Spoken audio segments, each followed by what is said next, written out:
کیا امریکہ کو اب ابھی تک جو ان کے عزائم تھے اس میں کوئی کامیابی ملی ہے، اور ٹرمپ انتظامیہ اس جنگ کو اب آگے کیسے بڑھائے گی ممکنہ طور پر؟ اس کے ساتھ ساتھ مجتبیٰ خامنہ ای کا سپریم لیڈر بننا ایران، امریکہ اور خطے کے لیے اب کیسا ثابت ہوگا؟ اس پہ بات کرنے کے لیے آج ہم نے دعوت دی ہے سابق سینئر سفارتکار اور پاکستان کے سابق مستقل مندوب برائے اقوام متحدہ منیر اکرم صاحب کو۔ منیر صاحب، بہت بہت شکریہ آپ کے وقت کے لیے۔ سب سے پہلے تو یہ جو تازہ ترین خبر ہے مجتبیٰ خامنہ ای کا دوران جنگ ان کی تعیناتی ہو جانا، آپ کی نظر میں یہ جو تنازع ہے اس کے لیے کیسا ثابت ہوگا؟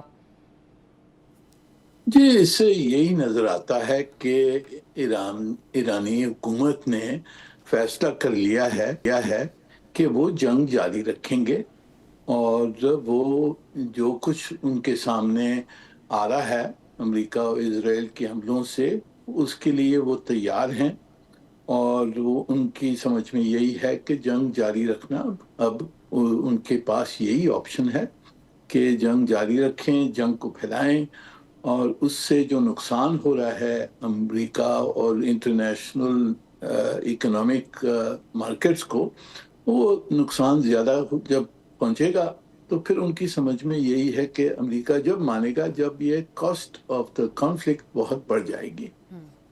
اچھا، اب یہ ایران کے حوالے سے آپ کو کیا لگتا ہے؟ ایرانی آفیشلز یہ بات کہتے آئے ہیں اور ریسنٹلی یہ اسٹیٹمنٹ آیا کہ ابھی جو ٹیکنالوجی یا میزلز ہم نے استعمال کیے ہیں وہ ریسنٹلی ڈیولپڈ تو ٹیکنالوجی ابھی ہم نے استعمال بھی نہیں کی ہے، تو ہم اگلے کئی مہینے اسی طریقے سے جنگ لڑنے کو تیار ہیں۔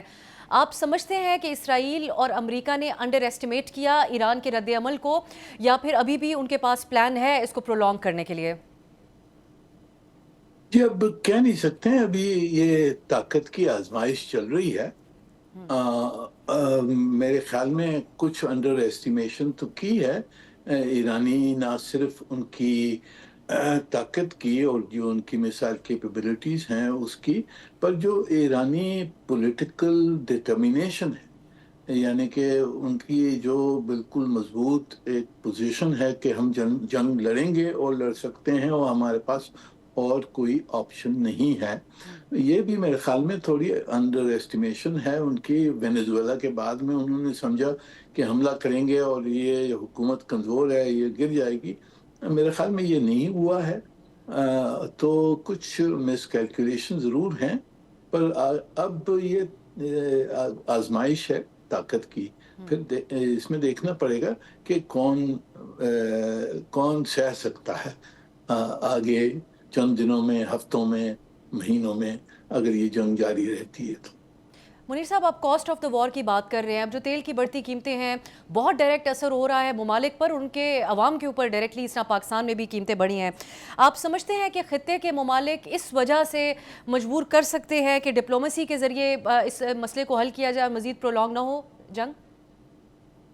جی، میرے خیال میں خطے کے جتنے ملک ہیں، خلیج کے جو عرب ملک ہیں، پاکستان ہے، ترکی ہے، یہ سب ہم سب امریکہ کو تو یہی رائے دے رہے ہیں کہ جی آپ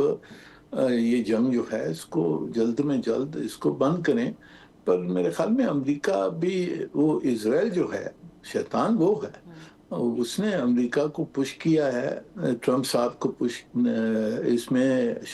شامل کر دیا ہے اس جنگ میں، اور اب کیونکہ جنگ جاری ہے، اب ان کے لیے پیچھے ہٹنا بھی مشکل ہے، آگے بڑھنا بھی مشکل ہے۔ اور سعودی عرب کا اب آگے کیا آپ کو لگتا ہے کہ کیا اس جنگ کے اندر میں ان کو بھی کودنا پڑ سکتا ہے؟ پاکستان کی طرف سے ابھی تک اپنی پوزیشن کو واضح رکھا گیا، بالکل ایک بیلنس رکھا گیا ہے، لیکن آپ سمجھتے ہیں کہ ہمیں بھی ایک واضح پوزیشن لینی پڑے گی کنسیڈرنگ جو ہمارا دفاعی معاہدہ ہے سعودی عرب کے ساتھ؟ جی، ہم نے یہ دیکھنا ہے کہ ہم نے معاہدہ سعودی عرب کے ساتھ ہم نے کیا ہے، اس کو ہم نے ابھی دیکھنا ہے کہ کس طریقے سے ہماری جو اوبلیگیشنز ہیں اس کو کس طریقے سے پوری کی جائیں۔ جہاں تک کہ سعودی ڈیفنس ہے، ان کی جو نیشنل ڈیفنس ہے اس کو تو ہم نے سپورٹ کرنا ہے معاہدے کے تحت، پر اگر وہاں سے کوئی امریکن اٹیک آتا ہے تو پھر اس کا جواب تو نہیں ہے ہمارے پاس، کیونکہ ہمارا معاہدہ سعودی نیشنل سیکیورٹی کے بارے میں ہے۔ تو جہاں تک کہ سعودی نیشنل سیکیورٹی ہے، اس کو ہم نے انڈرٹیکنگ جو ہم نے لی ہے میوچول ڈیفنس، وہ ہم نے پوری کرنی ہوگی، اس کے طریقے ڈھونڈنے ہوں گے، اور ایران کو بھی ہم نے اشارہ کرنا ہوگا کہ جی سعودی نیشنل سیکیورٹی پہ آپ حملہ کریں گے تو پھر وہ ہمارے لیے بھی مشکل ہو جائے گی۔ پر ہم نے یہ ڈسٹنکشن بنانا ہوگا کہ سعودی نیشنل سیکیورٹی اور جو وہاں سے اگر وہ امریکن استعمال کر رہے ہیں تو وہ پھر ایک that is outside our security commitment. اور ڈومیسٹکلی اگر ہم بات کریں منیر صاحب، ڈونلڈ ٹرمپ کے لیے وہ آپ کو لگتا ہے کہ امریکہ کے اندر جو ان کی سپورٹ بیس ہے یا امریکی ان جنرل جو سرویز سامنے آ رہے ہیں اس میں یہ نظر آتا ہے کہ وہ خوش نہیں ہے امریکہ کی اس نئی جنگ کے ساتھ، اور خاص کر یہ سوال خود ان کے سینیٹرز کی طرف سے بھی اٹھایا گیا تھا کہ یہ تو اسرائیل کی جنگ تھی، اس میں ہم کیوں کود گئے ہیں؟ آپ سمجھتے ہیں کہ ڈومیسٹکلی ان کے لیے ایک چیلنج ہوگا، اتحادیوں کے لیے بھی، کیونکہ ٹرمپ اور جو برطانوی وزیر اعظم ہے ان کی بھی ایک بیک اینڈ فورتھ ہوئی ہے اس معاملے پہ، اور یو کے نے یہ کہا کہ ہر طرح کی چیز میں تو ہم ساتھ نہیں دے سکتے امریکہ کا، اس حوالے سے بھی ایک چیلنج ہوگا ٹرمپ کے لیے، یا وہ آزاد ہیں اس جنگ کو لے کر وہ اسرائیل کے ساتھ مل کر جو بھی فیصلہ کرنا چاہیں؟ یہ دیکھیں ٹرمپ صاحب جیسے ہم سب جانتے ہیں کہ ایک بڑی والیٹائل پرسنالٹی ہے۔ اب انہوں نے یہ امپلسیو میرے خیال میں فیصلہ کر لیا اس جنگ جاری کرنے کا، نیتن یاہو کے کہنے پر انہوں نے یہ جنگ جاری کی ہے۔ اب ان کے لیے پیچھے ہٹنا بھی ایک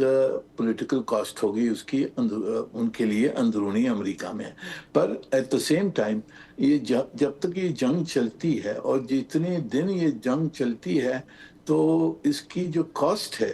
آئل پرائسز ہیں، سٹاک مارکیٹ ہے، کرنسی مارکیٹ، اس سب میں نقصان بہت ہوگا امریکہ کا، اور جو انٹرنیشنل مارکیٹس ہیں، انٹرنیشنل کمیونٹی، جتنی ویسٹرن ممالک ہیں، انڈسٹریل کنٹریز ہیں، سب پہ یہ نقصان پہنچے گا۔ تو پریشر ان کے اوپر بڑھے گا کہ اس جنگ کو ختم کیا جائے۔ تو اب دیکھنے کی بات ہے کہ وہ کب تیار ہوں گے اس جنگ کو روکنے کے لیے، اور وہ جو اسرائیل کو منوا سکیں گے یا نہیں منوا سکیں گے کہ جی اس جنگ کو روکے، کیونکہ اسرائیل تو چاہتا ہے کہ کھلی جنگ ہو، کیاس ہو، سول وار ہو جائے ایران میں، پورے خطے میں بربادی ہو جائے۔ وہ اسرائیل کے لیے تو بہت اچھا ہے، پر امریکہ کے لیے وہ اچھا نہیں ہے، کیونکہ امریکہ کا جو اکنامک انٹرسٹ ہے اور جو ان کے تعلقات ہیں خلیج میں عرب ممالکوں کے ساتھ، وہ سب پہ ایفیکٹ ہوگا۔ تو ان کو سب چیزیں دیکھنی ہیں، پر اس وقت یہ آزمائش طاقت کی ہے۔ آگے چند دنوں بعد پھر ہم نے دیکھنا ہوگا کہ کس طرف جاتی ہے، کتنا نقصان کس کو ہوتا ہے، اور اس کے بعد میں شاید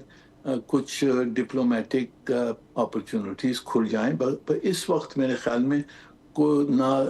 دونوں طرف سے کوئی مذاکرات کے لیے، کوئی معاہدہ کے لیے ابھی کوئی پاسبلٹی نہیں نظر آتی مجھے۔ تو منیر صاحب ذہن میں یہی آتا ہے کہ پھر ایک ون ون کیا تصور ہوگی اسرائیل اور امریکہ کے لیے، جو بات اس نہج پر اب پہنچ چکی ہے اس انداز میں، جیسے آپ نے بھی بات کی کہ پیچھے ہٹنا ان کے لیے ویسے بھی ممکن نہیں ہوگا۔ رجیم چینج کی جو بات ہو رہی تھی وہ آپ کو لگتا ہے کہ ابھی آن کارڈز ہے یا اس بات سے پیچھے ہٹ گئے ہیں، اب اور کوئی الٹیمیٹ گول ہو سکتا ہے فار دا ٹائم بینگ؟ جی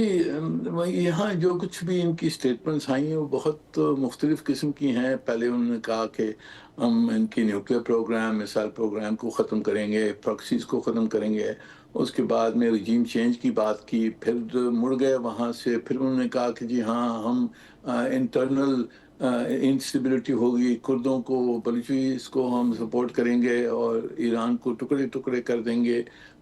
پر یہ سب یعنی مکسڈ اپ ایک کنفیوژن نظر آتی ہے کہ آبجیکٹیوز ان کی کلیئر نہیں ہیں۔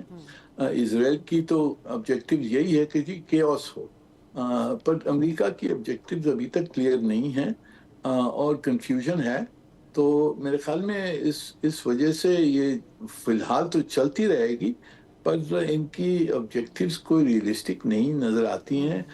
جو ایرانی رجیم ہے وہ ڈٹی ہوئی ہے، ان کے پاس ابھی تک قوت ہے کہ وہ میسائلز اور ڈرونز پھینک رہے ہیں۔